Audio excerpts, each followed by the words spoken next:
Tonight on KVAL News, trouble for Oregon's virtual schools. A Senate bill would impose new restrictions on the online schools, restrictions that some say would force them to shut down.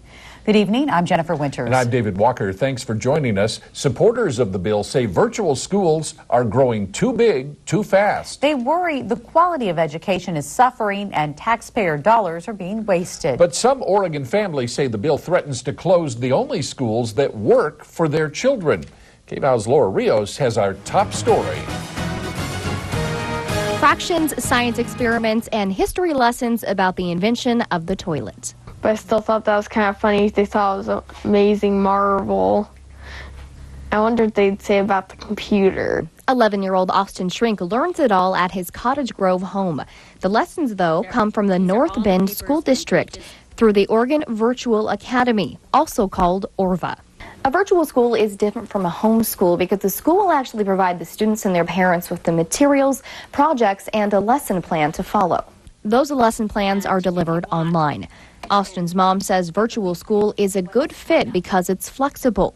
Austin has a mild form of Asperger's syndrome. I think it works for him, and other people might not be that patient to sit there and say, oh, well, I can see you're needing a break.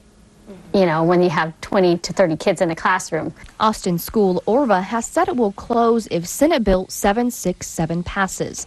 In its latest version, the bill puts a 2-year moratorium on expanding or creating new virtual schools so they can be studied.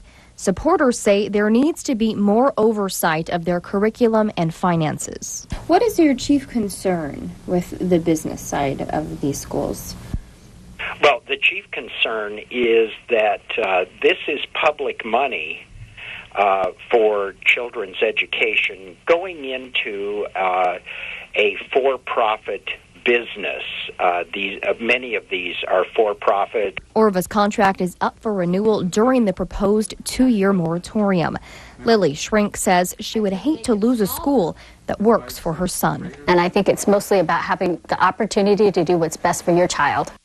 Right now, the Senate Education Committee has sent that bill to the Rules Committee. They will hold the public hearing on the bill, which has not been scheduled. I'm Laura Rios, KVAL News. Laura, you mentioned the bill has changed several times since it was introduced. Could it change again? Well, definitely, Dave, especially after that public hearing. And I did talk to several organizations who support the bill. They told me they don't want to disrupt children's educations. They just want these schools to be regulated. Back to you. All right. Thank you, Laura.